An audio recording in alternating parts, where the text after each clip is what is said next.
During the interview, there was a lot of back and forth about Labour's promises. When asked about supporting trade unions, the politician said they would do whatever it takes to stand with unions. But when pressed for details, they kept saying a pledge is a pledge without explaining what that actually means.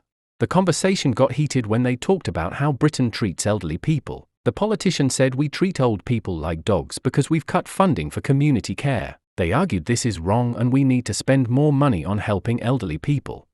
Andrew Neil kept asking a simple question: would Labour reverse the cuts to corporation tax? This is important because it affects how much money the government has to spend on services. But instead of giving a straight yes or no answer, the politicians kept talking around the question.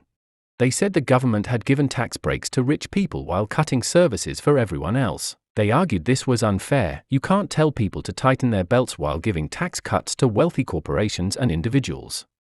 There was an embarrassing moment when the politician claimed the government had cut capital gains tax. Andrew Neil corrected them. The government had actually raised capital gains tax to 28%, not cut it. This showed they didn't really know the facts about the tax system they were criticizing. This kind of mistake makes politicians look unprepared and damages their credibility when they're trying to argue about economic policy.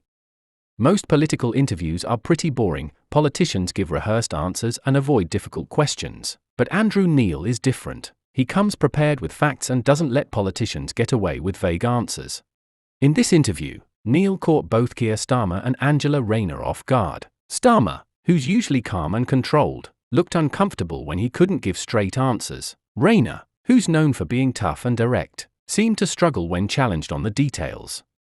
This interview shows a problem with modern politics. Politicians often make big promises but can't explain how they'll actually deliver them. When Neil asked specific questions about tax rates and funding, the Labour politicians couldn't give clear answers.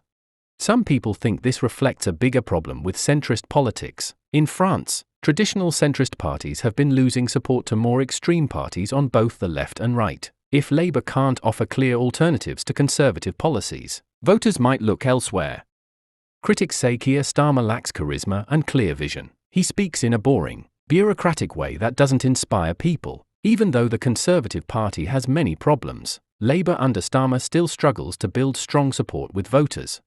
His approach seems to be about not offending anyone rather than taking bold positions. This makes him appear weak and indecisive to many people. The political arguments continued in Parliament, where politicians from different parties attack each other's records. There were arguments about council tax, unemployment benefits, and support for disabled people. Each side blames the other for problems like rising costs and cuts to public services. The Conservative politician pointed out that council tax went up every year under the previous Labour government. The Labour politician replied that Conservatives have made things worse with austerity policies. Andrew Neil has a reputation for being tough on politicians from all parties. He doesn't just ask easy questions, he challenges politicians with facts and won't accept vague answers. In this case, he was particularly effective at showing how Starmer changes his positions on different issues. One day Starmer says one thing about Brexit, the next day he says something different. Neil had evidence of all these flip-flops.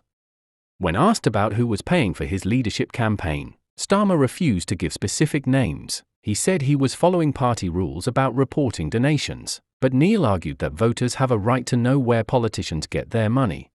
This is important because big donors might expect something in return for their money. If politicians won't say who's funding them, how can voters trust that they'll act independently? Labour had previously promised to scrap university tuition fees, but Starmer wouldn't commit to keeping this promise. This is another example of how he avoids taking clear positions on important issues. Students and young people who supported Labour because of this promise felt betrayed when Starmer started backing away from it. Angela Rayner is very different from Starmer. She's loud, passionate, and talks about her working-class background. She gets angry about inequality and isn't afraid to show it. But critics say that behind all the passion, she doesn't have detailed policies either. She talks about taxing billionaires to pay for everything, but the math doesn't always add up.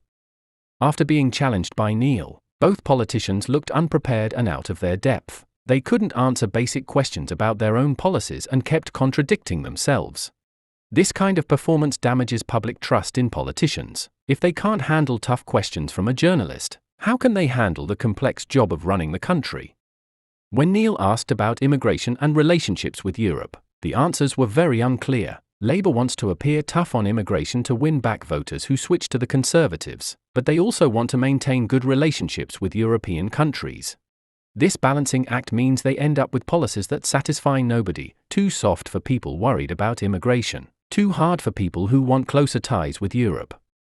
What this interview really showed is that many politicians today don't have strong beliefs or clear plans. They change their positions based on what they think will win votes, rather than what they actually believe is right. Starmer and Rayner talk about integrity and change, but when pressed for details, they offer nothing but empty slogans and vague promises. They're more concerned with not making mistakes than with providing real leadership.